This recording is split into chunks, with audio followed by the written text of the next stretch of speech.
فأعوذ بالله من الشيطان الرجيم. بسم الله الرحمن الرحيم.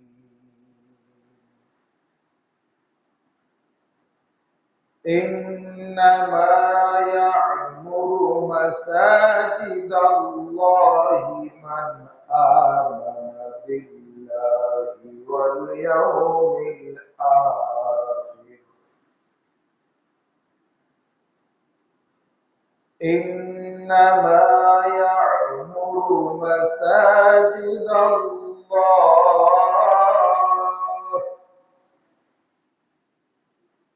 من آمن بالله واليوم الآخر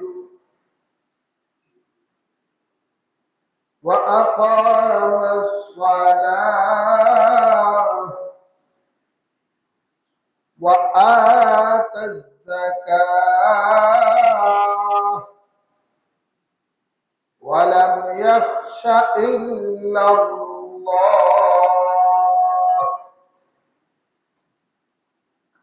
فعسى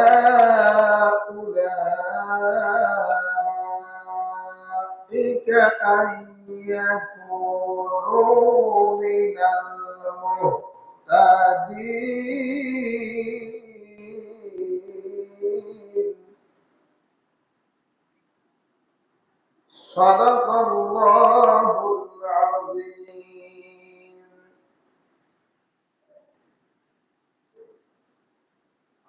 وقال تعالى: وأن المساجد لله فلا تدعوا مع الله أحدا.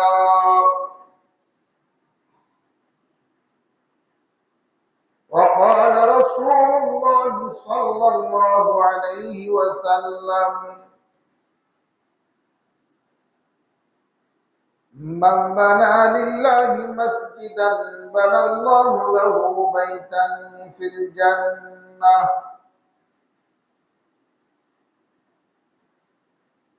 فقال عليه الصلاة والسلام: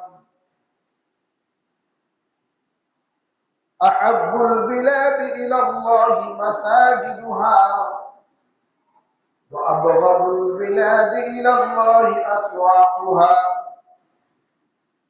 فقال عليه الصلاة والسلام: إذا رأيتم الرجل يعمر المسجد فحسنوا به الظن. وقال عليه الصلاة والسلام: من بنى مسجدا لله كمحفس قطات أو أصغر بنى الله له بيتا في الجنة. وقال عليه الصلاة والسلام: إذا مات الإنسان انقطع عنه عمله إلا من ثلاث: صدقة جارية أو علم ينتفع بعلمه أو ولد صالح يدعو له بعد الممات أو كما قال عليه الصلاة والسلام. আলহামদুলিল্লাহ, আল্লাহ পাক রব্বুল আলামিনের দরবারে অসংখ্য শুকরিয়া যে মহান রব্বুল আলামিন আমাকে আপনাকে দয়া করে মায়া করে ভালোবেসে আল্লাহ তাআলার ঘর মসজিদে আসার, বসার, কোরআন ও হাদিস থেকে আলোচনা শোনার ও বর্ণনা করার তৌফিক দান করেছেন। এজন্য আমরা মহান রব্বে করিমের দরবারে শুকরিয়া আদায় করে বলি আলহামদুলিল্লাহ। আজকের আলোচ্য বিষয় মসজিদ আবাদের ফজিলত ও মসজিদের আদব।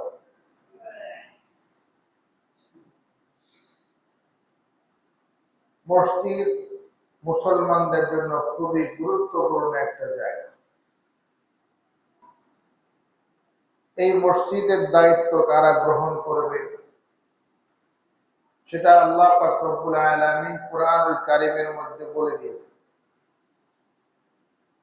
যে মসজিদ যারা পরিচালনা করবে তাদের যোগ্যতা কি থাকতে হবে। ব্যবসায়ী ছাড়া ব্যবসায়িক কমিটির সদস্য হওয়া যায় না। বাজার কমিটির যারা সদস্য ব্যবসায়ী ছাড়া কি হতে পারে? প্রত্যেকটা ডিপার্টমেন্টের যারা ওই ডিপার্টমেন্টের লোকেরাই ওইটার ম্যানেজিং কমিটিতে থাকে, সেটাকে তারা রক্ষণাবেক্ষণ করে। কারণ যারা সম্পৃক্ত আছে তারাই তো জিনিসটা ভালো বোঝে, নাকি বলে? যারা নাই তারা দূরে থেকে অতটা ভালো বুঝে। সূরা তাওবা 18 নম্বর আয়াতের মধ্যে আল্লাহ পাক রব্বুল আলামিন বলেন যে মসজিদ রক্ষণাবেক্ষণ দায়িত্ব কারা গ্রহণ করবে? যারা তাদের গুণ থাকতে হবে 4টা। কয়টা গুণ থাকতে হবে? 4টা গুণ। 4টা গুণে গুণান্বিত যারা মসজিদ আবাদ করবে তারা। 4টা গুণ কি কি? আল্লাহ পাক রব্বুল আলামিন বলেন ইন্নামা ইয়া'মুরু মাসাজিদাল্লাহ, নিশ্চয়ই মসজিদ আবাদ করবে তারা। 1 নম্বর গুণ মান আমানা বিল্লাহি ওয়াল ইয়াউমিল আখির। 1 নম্বর গুণ হচ্ছে যারা আল্লাহ পাক রব্বুল আলামিনের উপর ঈমান আনয়ন করেছে, আল্লাহকে যারা বিশ্বাস করে, ইহকালেও বিশ্বাস করে, পরকালীন জীবনেও যে আল্লাহ পাক আমাদেরকে বিচারের কাঠগড়ায় দাঁড় করাবেন সেটাকেও যারা বিশ্বাস করে তারাই মসজিদকে আবাদ করে। কোন বেঈমান, কোন মুশরিক, কোন ইহুদি নাসারা মসজিদের দায়িত্ব গ্রহণ করতে পারবে না। 1 নম্বরে তাকে ঈমানদার হতে হবে, আল্লাহ তাআলার প্রতি বিশ্বাস থাকতে হবে, পরকালের প্রতি তার বিশ্বাস থাকতে হবে। 1 নম্বর গুণ ঈমানদার হইতে হবে। মসজিদ পরিচালনার 1 নম্বর গুণ কি হইতে হবে? ঈমানদার হইতে হবে। 2 নম্বর গুণ ওয়া আকামাস সালাহ। 2 নম্বর গুণ হচ্ছে যারা নামাজ কায়েম করে, যারা নামাজি তারাই মসজিদ পরিচালনা করবে। এটা হচ্ছে 2 নম্বর গুণ। 3 নম্বর গুণ হলো ওয়া আতাজ যাকাত। 3 নম্বর হচ্ছে যারা যাকাত আদায় করে। 4 নম্বর গুণ ওয়ালাম ইয়াখশা ইল্লাল্লাহ, যারা আল্লাহ পাক রব্বুল আলামিন ছাড়া আর কাউকে ভয় করে না। এই 4 গুণ যাদের মধ্যে থাকবে তারাই মসজিদ আবাদ করবে। ফাআসা উলাইকা ইয়াকুনু মিনাল মুহতাদিন।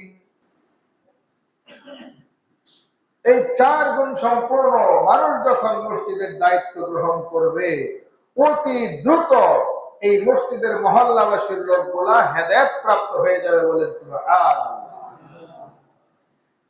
বর্তমান ধর্মমন্ত্রী ডক্টর আফম খালিদ সাহেব, নাম শুনছেন হয়তো অনেকে, উনি বলেছেন পরিচালনা কমিটির ব্যাপারে আজকের পত্রিকায় লিখেছেন, প্রথম আলোয় দেখলাম যে মসজিদ কমিটির দায়িত্বের মধ্যে আলেম ওলামাদেরকে রাখতে হবে। বাজার কমিটি গঠন করতে হলে আদর্শ ব্যবসায়ীদেরকে রাখতে হবে। এভাবে যে যে ডিপার্টমেন্ট আছে প্রত্যেকটা ডিপার্টমেন্টের যারা অরিজিনাল মানুষ তাদেরকে দিয়ে কমিটি গঠন হলে ওই কমিটিটা সুন্দর হবে, ওই প্রতিষ্ঠানটা সুন্দর চলবে, ঠিক কিনা? সেজন্য এই 4টা গুণ আমাদেরকে অর্জন করতে হবে। 1 নম্বরে মান আমানা বিল্লাহ ওয়াল ইয়াউমিল আখির, আল্লাহর উপর ঈমান থাকতে হবে, পরকালের বিচারের উপরে বিশ্বাস থাকতে হবে, ওয়া আকামাস সালাহ নামাজ কায়েম করতে হবে, ওয়া আতাজ যাকাত যাকাত আদায় করতে হবে, ওয়া লাম ইয়াখশা ইল্লাল্লাহ আল্লাহ ছাড়া আর কাউকে ভয় করা যাবে না। ওয়া আসা উলাইকা ইয়াকুনু মিনাল মুহতাদিন। তাহলে আল্লাহ পাক রব্বুল আলামিন দ্রুত এই সমাজবাসীকে হেদায়েতের অন্তর্ভুক্ত করে দিবেন, বলেন সুবহানাল্লাহ। ওয়া আন্নাল মাসাজিদা লিল্লাহ ফালা তাদউ মা'আল্লাহি আহাদা। সূরা জিনের 18 নম্বর আয়াত, 72 নম্বর সূরা। আল্লাহ পাক রব্বুল আলামিন বলেন, ওয়া আন্নাল মাসাজিদা লিল্লাহ, মসজিদ কার ঘর? আল্লাহ তাআলার ঘর। ফালা তাদউ মা'আল্লাহি আহাদা, আল্লাহ ছাড়া আর কাউকে কারো প্রার্থনা করা যাবে না, কাউকে ডাকা যাবে না, কারো জিকির করা যাবে না। একমাত্র আমরা প্রার্থনা করব, ইবাদত করব কার? আল্লাহ। মসজিদ দুনিয়ার মধ্যে সবচাইতে দামি জায়গা, আর মসজিদের সাথে যাদের সম্পর্ক থাকবে তাদেরকে আল্লাহ পাক দামি বানিয়ে দিবেন। একটা জটিল, একটা গুরুত্বপূর্ণ হাদিস আপনাদেরকে শোনাই। কিয়ামতের কঠিন সময়, যেই দিন আরশের ছায়া ছাড়া কোনো ছায়া থাকবে না, আরশের ছায়া ছাড়া বাকি জায়গার মধ্যে এমন অবস্থা হবে পুরা জমিটা তামার হয়ে যাবে। সূর্য আঘাত উপরে চলে আসবে, বিচারের কাঠগড়ায় মানুষজন দাঁড়ানো থাকবে। ওই সময় প্রত্যেকটা মানুষ এমন ভয়ানক পরিস্থিতির মধ্যে থাকবে, কারো ঘামের কারণে তার ঘাম হাঁটু পর্যন্ত হয়ে যাবে, কারো কোমর পর্যন্ত হয়ে যাবে, কারো বুক পর্যন্ত হয়ে যাবে, কেউ বা ঘামের মধ্যে সাঁতার কাটতে থাকবে। এমন কঠিন পরিস্থিতিতে সবাই হাহাকার করবে আর বলবে, আল্লাহ জান্নাত দাও আর জাহান্নাম দাও, সেটা তো আমরা দেরি করতে পারবো না, আমাদের তো অপেক্ষা করতে আর কোলায় না, তাড়াতাড়ি দাও। মুক্তি দিবা না ফাঁসি দিবা সেটা তোমার ব্যাপার, তাড়াতাড়ি দাও, এখন তো এই বিপদ আর কুলায়। কিন্তু এই কঠিন মুহূর্তে সাত শ্রেণীর ব্যক্তি যারা তাদেরকে আল্লাহ পাক রব্বুল আলামিন ডেকে নিয়ে তারা আরশের ছায়ার নিচে যুক্ত করে দিবে। আল্লাহ পাক রব্বুল আলামিন কাদেরকে ডাক দিবেন? এক নম্বরে আল্লাহ পাক ডাক দিয়ে বলবেন, আমার প্রতিবেশী যারা, তোমরা আমার আরশের ছায়ার নিচে আসো। জিজ্ঞাসা করা হবে, আল্লাহ আপনার আবার প্রতিবেশী কারা? বলে, হ্যাঁ আমার প্রতিবেশী আছে। বলে, আমার প্রতিবেশী তারা আমার ঘর আবাদ করবে যারা, তারা হলো আমার প্রতিবেশী। আমার ঘরের সাথে যারা সংযুক্ত রাখে, আমার ঘরের সাথে যারা সম্পর্ক রাখে, আমার ঘরের যারা সুবিধা অসুবিধা দেখভাল করে, তারাই হচ্ছে আমার প্রতিবেশী। আল্লাহর প্রতিবেশী যারা হবে তাদেরকে আল্লাহ পাক রব্বুল আলামিন আরশের ছায়া যুক্ত করে দিবে। আল্লাহ পাক রব্বুল আলামিন বলেন, হাদিস শরীফের মধ্যে এসেছে, মুসলিম শরীফের 671 নম্বর হাদিস, আল্লাহর নবী বলেন, قال رسول الله صلى الله عليه وسلم احب البلاد الى الله مساجدها وابغض البلاد الى الله اسواقها। احب البلاد, দুনিয়ার মধ্যে সবচেয়ে শ্রেষ্ঠ জায়গার নাম হলো মসজিদ, দুনিয়ার মধ্যে সবচেয়ে নিকৃষ্ট জায়গার নাম হলো বাজার। সবচেয়ে উৎকৃষ্ট জায়গার নাম মসজিদ, সবচেয়ে নিকৃষ্ট জায়গার নাম বাজার। আল্লাহ পাক রব্বুল আলামিন নবীজির হাদিসের মাধ্যমে আমাদেরকে জানিয়ে দেন, মান বানা লিল্লাহি মসজিদান বানাল্লাহু লাহু বাইতান ফিল জান্নাহ। যে ব্যক্তি মসজিদ নির্মাণ করে, মসজিদ নির্মাণে সহযোগিতা করে, আল্লাহ পাক রব্বুল আলামিন তার জন্য জান্নাতের মধ্যে একটা বালাখানা তৈরি করে দেয়। বলে, মসজিদ নির্মাণ করার সাধ্য সামর্থ্য সকলের তো নাই, আছে কি? একটা ঘর নিজের ঘরে বানাইতে পারে না, 10 জনের জন্য মসজিদ ঘর একা কেমনে বানাবে? অনেকের সামর্থ্য আছে কিন্তু বেশিরভাগেরই নাই। সাহাবায়ে কেরাম বললেন, ইয়া রাসূলুল্লাহ, ইয়া হাবিবাল্লাহ, তাহলে আমরা যারা মসজিদ ঘর বানাইতে পারবো না, জান্নাতে কি আমাদের ঘর হবে না? আল্লাহর নবী বলেন, ক্বালা রাসূলুল্লাহ সাল্লাল্লাহু আলাইহি ওয়াসাল্লাম, মান বানা মাসজিদান লিল্লাহি কামাফহাসি কাতাতিন আও আসগারা বানাল্লাহু লাহু বাইতান ফিল জান্নাহ। ইবনে মাজাহ শরীফের 738 নম্বর হাদিস শরীফের মধ্যে আল্লাহর নবী বলেন, কেউ যদি মসজিদ নির্মাণের কাজে এতটুকু সহযোগিতা করে, যেই সহযোগিতার মাধ্যমে ছোট্ট একটা পাখির বাসা বানানো সম্ভব, আপনার সাহায্য দিয়া মসজিদে অর্থাৎ একটা পাখির বাসা বানাইতে যেই পরিমাণ জিনিসপত্র লাগে, ওই পরিমাণ জিনিসও যদি আপনি মসজিদে দান করেন, নির্মাণ কাজে আপনি সহযোগিতা করেন, আল্লাহ পাক তার বিনিময়েও জান্নাতে একটা বালাখানা আপনাকে দান করেন।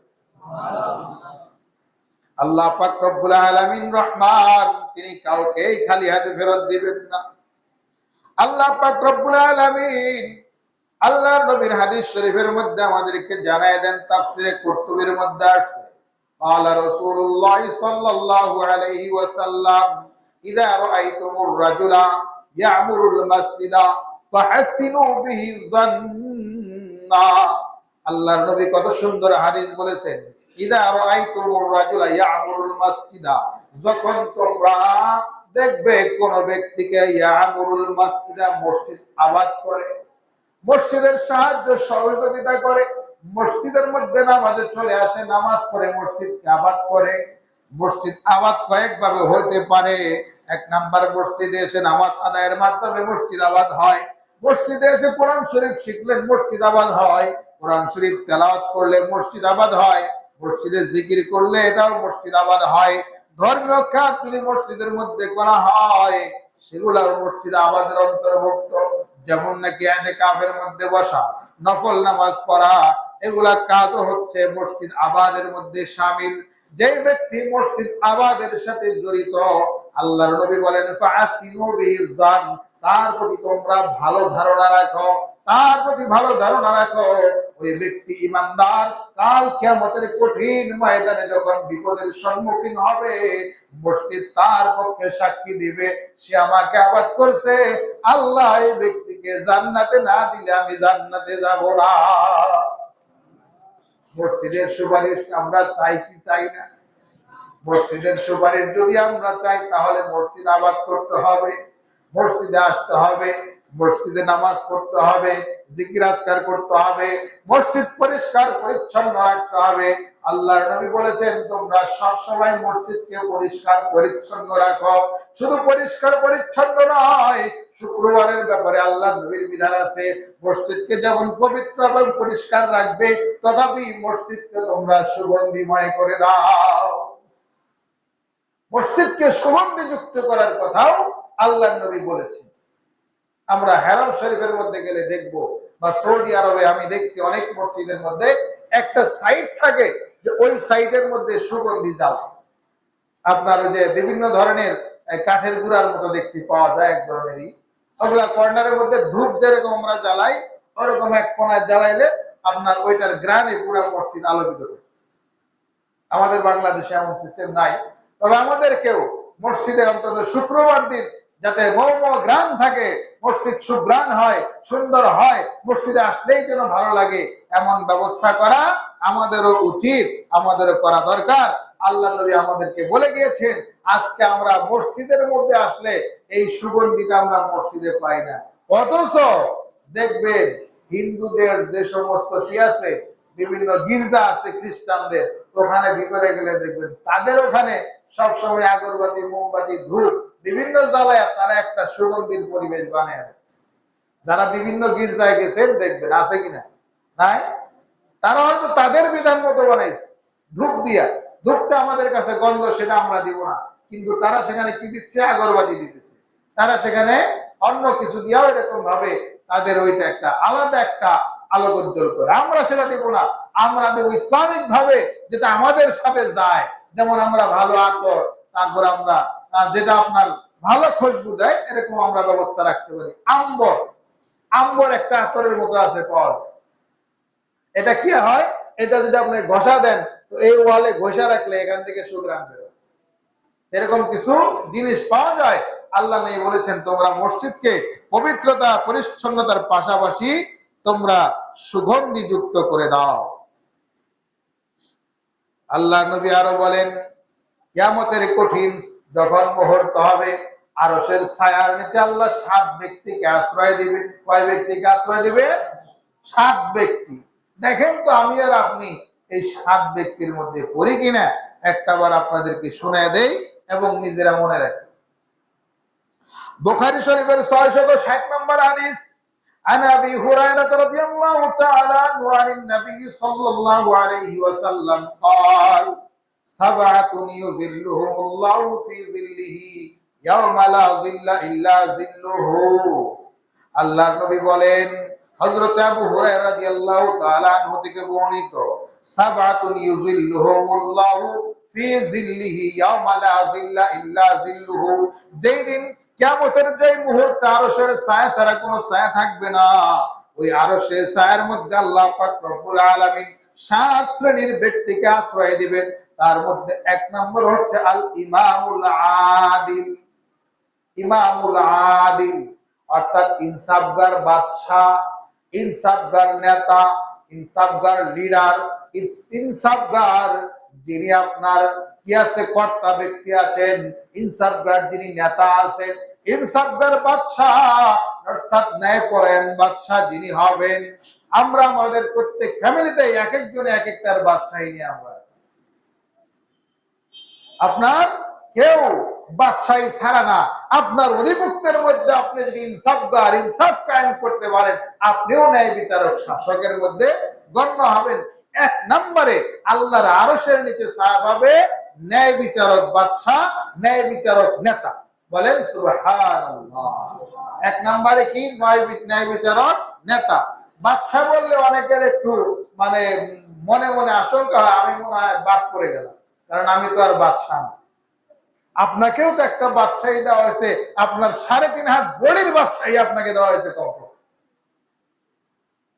3.5 হাত বডির বাদশাহী আপনাকে দেওয়া হয়েছে। শুক্রবার দিন মসজিদে আসা, মসজিদে আসার আগে আমরা অনেকে ধূমপান করে আসি। ধূমপান করে আসলে মুখ শরীর গন্ধ থাকে না বাসনা করে? দুর্গন্ধ করে না? তাহলে দুর্গন্ধ শরীরে কি মসজিদে আসা যাবে? আসা যাবে না। অনেক সময় আমরা ওযু করতে যাই বিব্রত অবস্থায় পড়ে যাই, যারা আমরা ধূমপান করি না।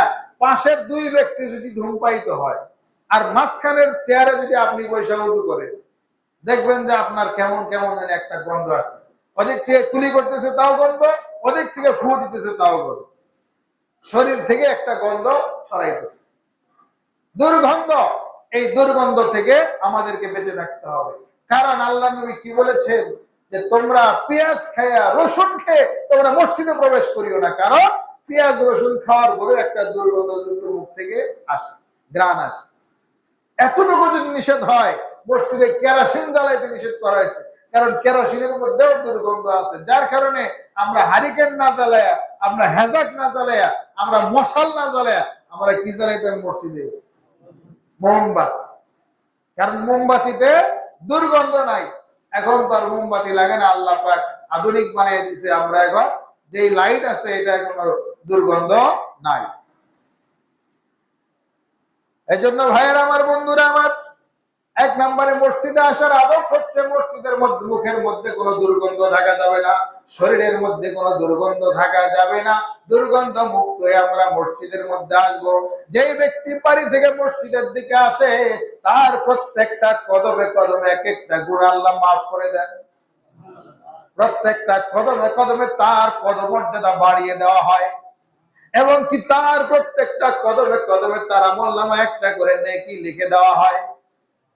ভাইরা আমার, বন্ধুরা আমার, এর জন্য মসজিদের সাথে সম্পর্ক রাখবো ইনশাআল্লাহ। কিয়ামতে আরশের ছায়া তলে ছায়া পাবেন। 1 নম্বর হচ্ছে ন্যায় বিচারক, ন্যায় বিচারক নেতা। 2 নম্বর হচ্ছে ওয়াশাবুন নাশা ফি ইবাদাতি রাব্বিহ। 2 নম্বর ওই যুবক আরশের ছায়া তলে জায়গা পাইবে যেই যুবক নাশা ফি ইবাদাতি রাব্বি, যেই ব্যক্তি আল্লাহ তাআলার ইবাদতের জন্য রাত্রি জাগরণ করে, জাগ্রত থাকে, সব সময় ইবাদতের ফিকিরেই থাকে, আমার দ্বারা যেন কোনো গুনাহ না হয়, সচেতন পাহারাদার হিসেবে থাকে, একটা ইবাদত করার পরে আরেকটা ইবাদতের জন্য সে উন্মুখ হয়ে থাকে, শোয়ার সময় নিয়ত করে আমার ফজর পড়তে হবে, ফজর থেকে ওঠার পরে নিয়ত করে ফজর নামাজ পড়ে আমার একটু জিকির করতে হবে, জিকির শেষ করে নিয়ত করে একটু হাঁটাহাঁটি করতে হবে, একটু হাঁটাহাঁটির পরে আমাকে ইশরাক করতে হবে, আর আমাকে আওয়াবিল করতে হবে, আমাকে ইশরাক করতে হবে, আমাকে চাষ করতে হবে, তারপরে জোহরের জন্য সে প্রস্তুতি নিতে থাকে।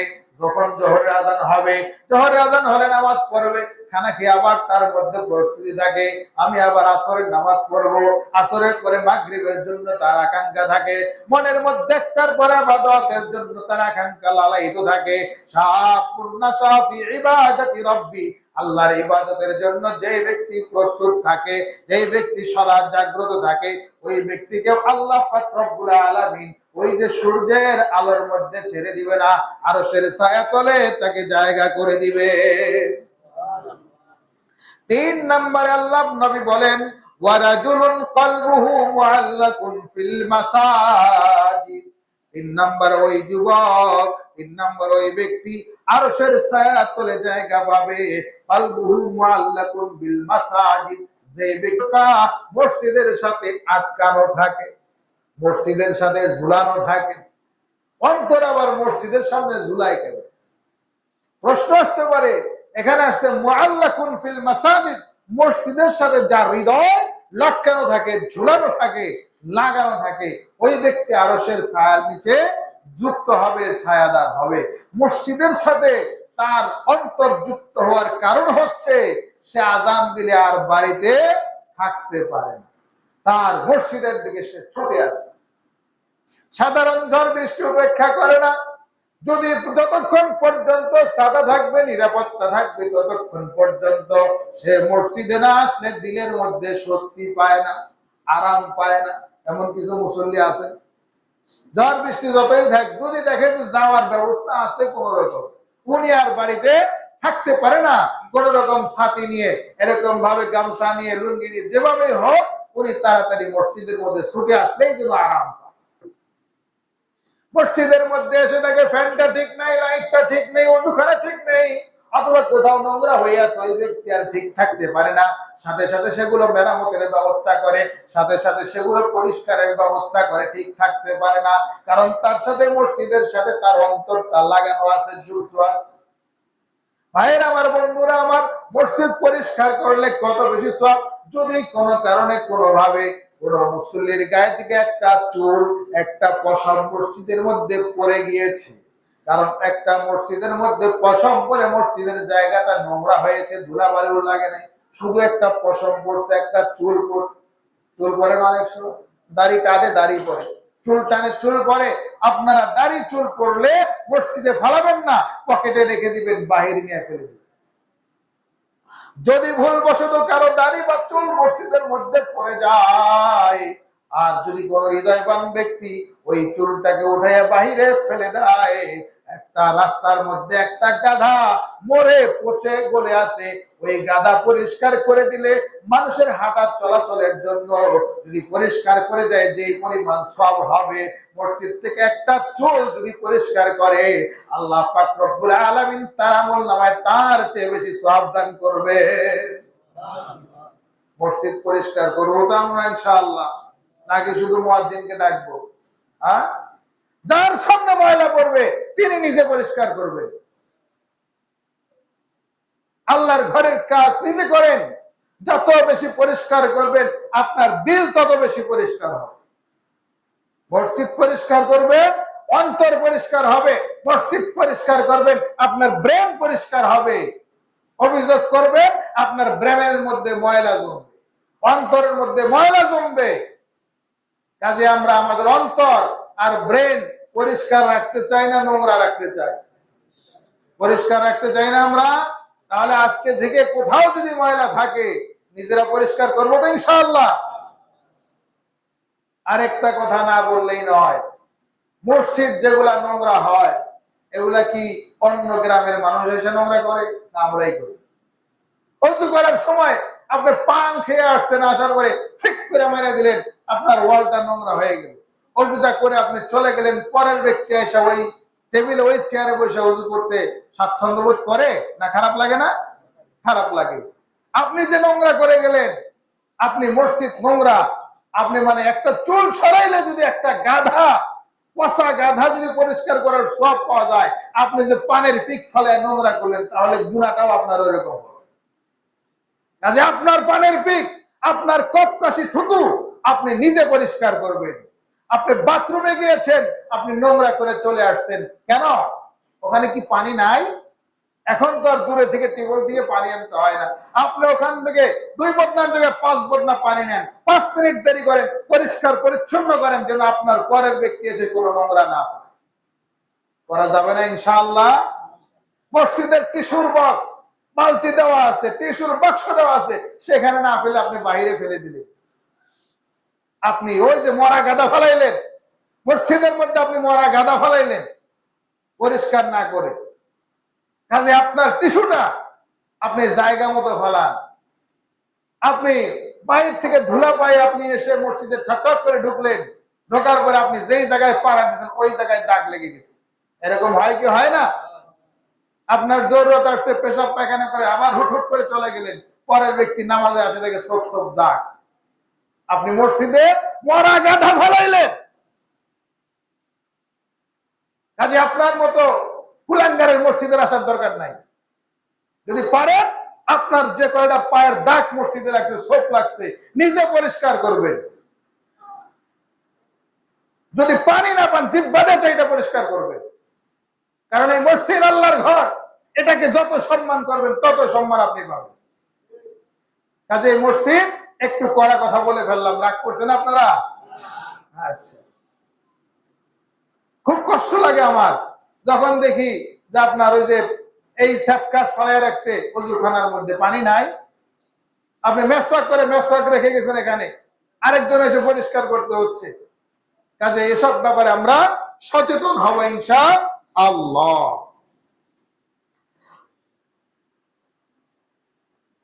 3 নম্বরে বলতেছিলাম, রাজুলুন কলবুহু মুআল্লাকুন ফিল মাসাজিদ। আল্লাহর আরশের ছায়াতলায় ব্যক্তি স্থান পাবে যার অন্তরটা মসজিদের সাথে লটকানো, মসজিদের সাথে ঝুলানো, মসজিদের সাথে যার হৃদয় লাগানো, ওই ব্যক্তি আল্লাহর আরশের ছায়াতলে জায়গা পাবে। বুঝে আসছে তো ইনশাআল্লাহ? আবার উল্টা পাল্টা বুঝেন না যে আল্লাহ হুজুরে বলছে যে মসজিদের সাথে অন্তর লাগাইতে হবে। অন্তর তো লাগাইতে পারে না, এসে ফ্যানের সাথে ঝুলছে।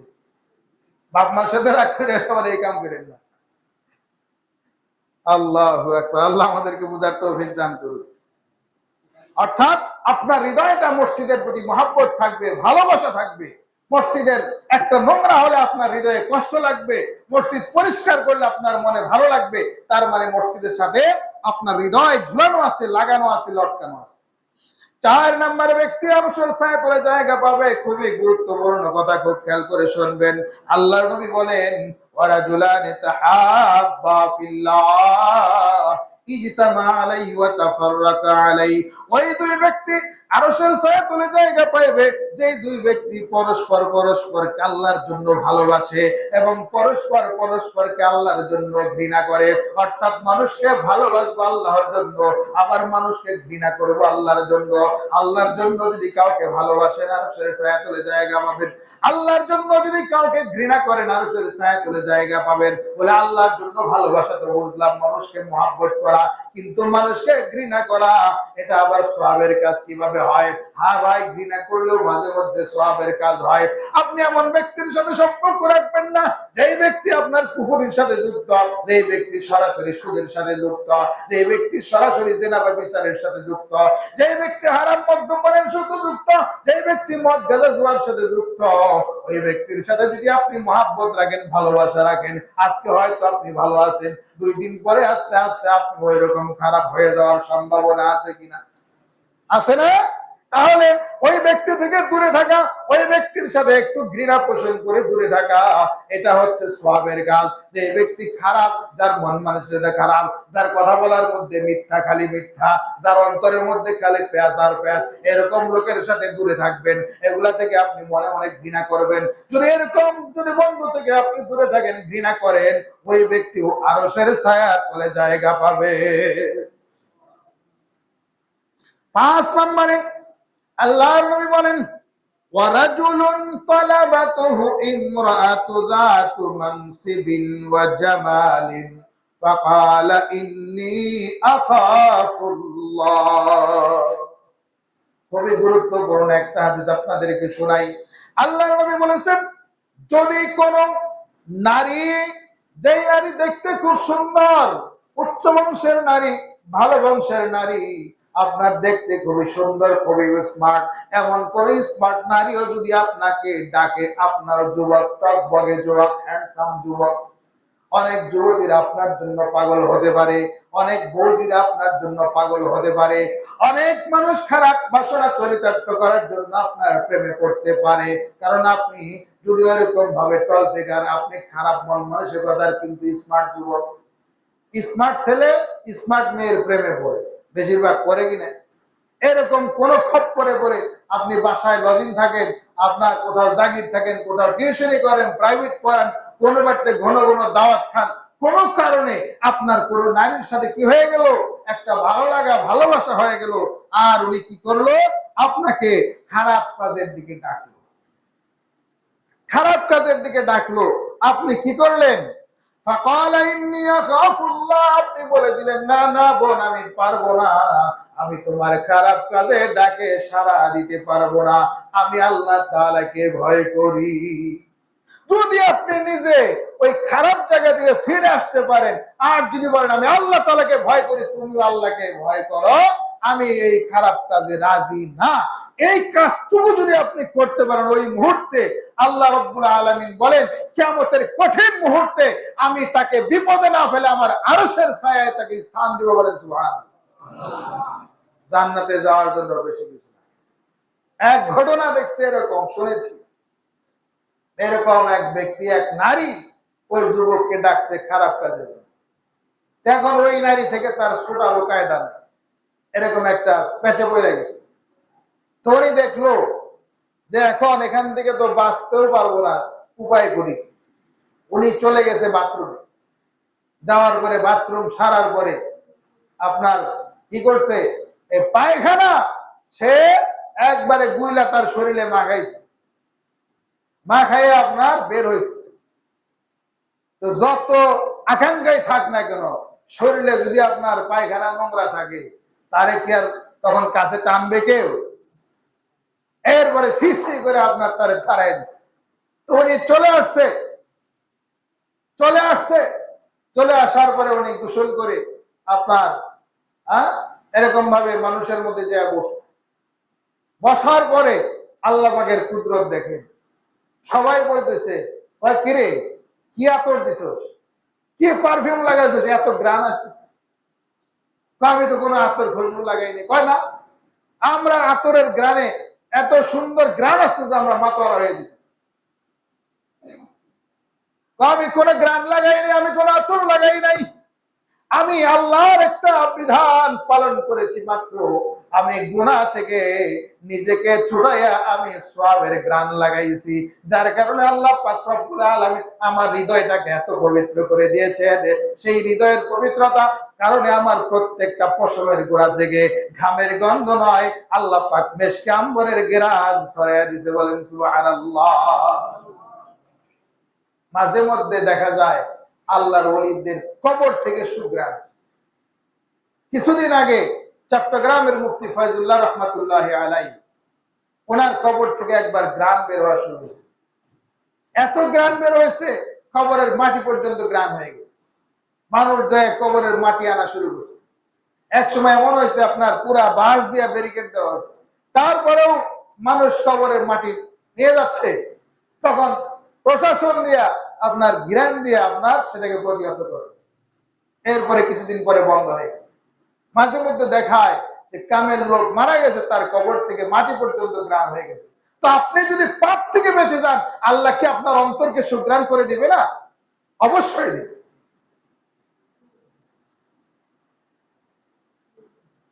ফাইনাল ইলমা নূরুম মিন ইলাহি ওয়া নূরুল্লাহি লা ইউতা লিআসি শাকাউতু ইলা ওয়াকি'in সুআ হিফজি ফাওসানি ইলা তারকিল মাআসি। আল্লাহর নবী বলেন, 6 নাম্বার ওই ব্যক্তি আরশের ছায়ার মধ্যে স্থান পাবে যে ব্যক্তি রাজুলুন তাসাদ্দাকা, যে ব্যক্তি সদকা করে, দান করে। কিভাবে দান করে? আফা লা তাআলামা শিমালুহু মা তুনফিকু ইয়ামিনুহু, তার ডান হাত দ্বারা কি দান করেছে বাম হাত জানে না।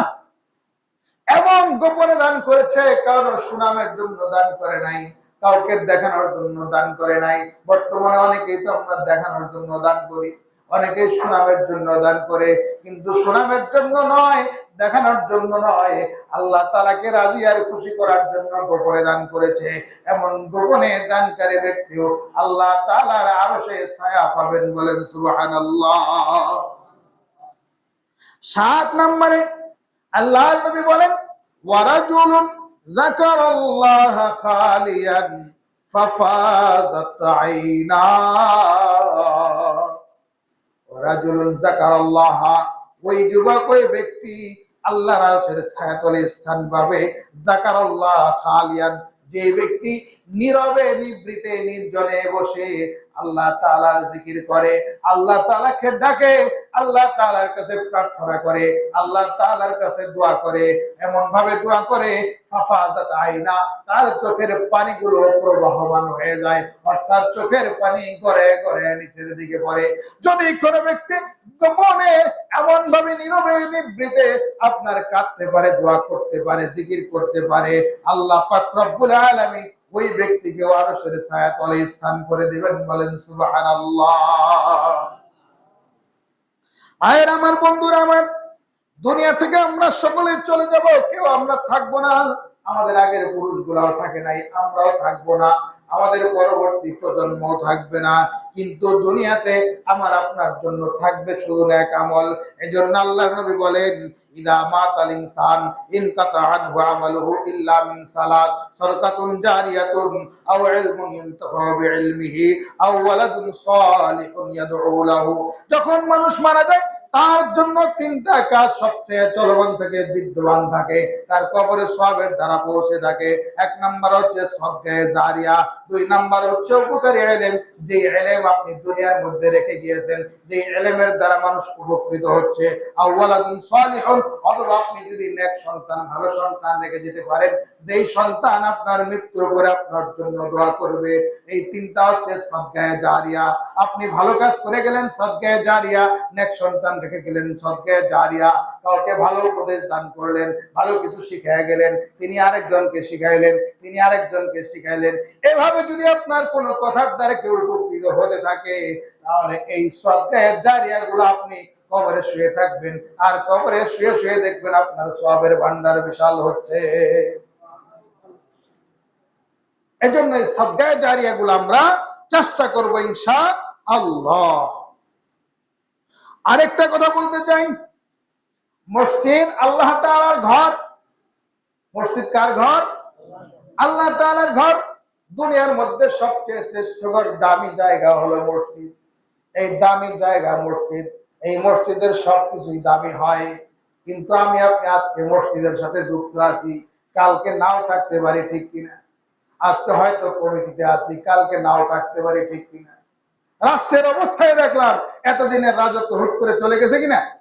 তো আমি আপনি কয়দিন ক্ষমতায় থাকবো জানি না, কিন্তু আমাদেরকে ফান্ডামেন্টাল ভাবে, মৌলিক ভাবে কিছু কাজ করার জন্য শুধু এই মসজিদ নয়, আমি যেহেতু ইউটিউবে বয়ান যায়, আমি প্রত্যেকটা মসজিদ কমিটিকে বলবো, যাদের সামর্থ্য আছে, 1 নাম্বার কাজ হলো, যদি সমাজের সামর্থ্য থাকে, সমাজবাসী মিলে মসজিদের জন্য ভালো আলেমকে ইমাম হিসাবে, খতিব হিসাবে রাখবে, মসজিদের জন্য ভালো যোগ্য খাদেম রাখবেন।